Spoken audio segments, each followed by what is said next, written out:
वर्धमान नामक शहर में एक बहुत ही कुशल व्यापारी दंतिल रहता था।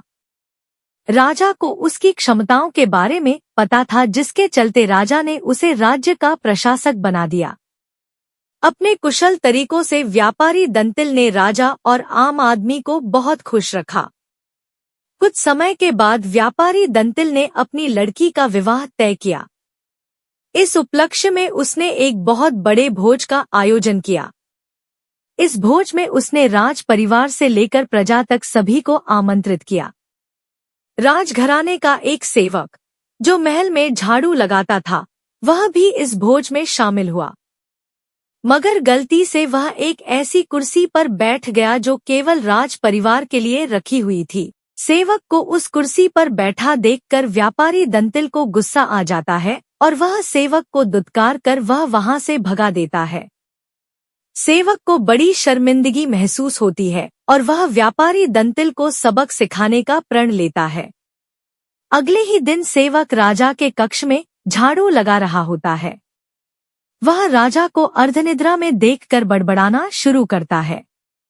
वह बोलता है, इस व्यापारी दंतिल की इतनी मजाल कि वह रानी के साथ दुर्व्यवहार करे। यह सुनकर राजा की नींद खुल जाती है और वह सेवक से पूछता है, क्या यह वाकई में सच है? क्या तुमने व्यापारी दंतिल को दुर्व्यवहार करते देखा है?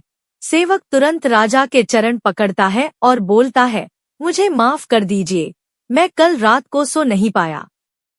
मेरी नींद पूरी नहीं होने के कारण कुछ भी बड़बड़ा रहा था। यह सुनकर राजा सेवक को कुछ नहीं बोलता, लेकिन उसके मन में शक पैदा हो जाता है। उसी दिन से राजा व्यापारी दंतिल के महल में निरंकुश घूमने पर पाबंदी लगा देता है और उसके अधिकार कम कर देता है। अगले दिन जब व्यापारी दंतिल महल में आता है तो उसे संतरिया रोक देते हैं। यह देखकर व्यापारी दंतिल बहुत आश्चर्यचकित होता है। तभी वहीं पर खड़ा हुआ सेवक मजे लेते हुए बोलता है, अरे संतरियों, जानते नहीं ये कौन है?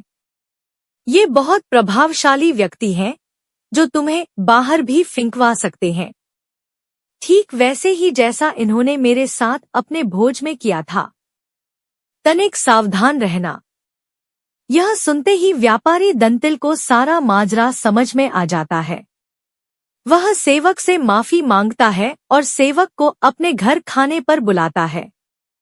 व्यापारी दंतिल सेवक की खूब आवभगत करता है।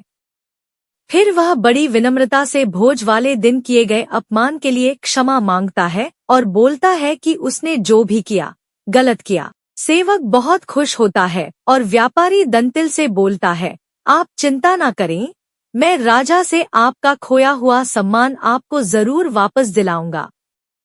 अगले दिन राजा के कक्ष में झाड़ू लगाते हुआ सेवक फिर से बड़बड़ाने लगता है, हे भगवान, हमारा राजा तो इतना मूर्ख है कि वह गुसलखाने में खीरे खाता है। यह सुनकर राजा क्रोधित हो जाता है और बोलता है, मूर्ख, तुम्हारी ये हिम्मत! तुम अगर मेरे कक्ष के सेवक ना होते तो तुम्हें नौकरी से निकाल देता। सेवक फिर राजा के चरणों में गिर जाता है और दोबारा कभी ना बड़बड़ाने की कसम खाता है। राजा भी सोचता है कि जब यह मेरे बारे में इतनी गलत बातें बोल सकता है तो इसने व्यापारी दंतिल के बारे में भी गलत बोला होगा।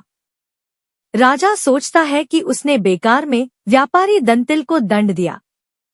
अगले ही दिन राजा व्यापारी दंतिल को महल में उसकी खोई प्रतिष्ठा वापस दिला देता है।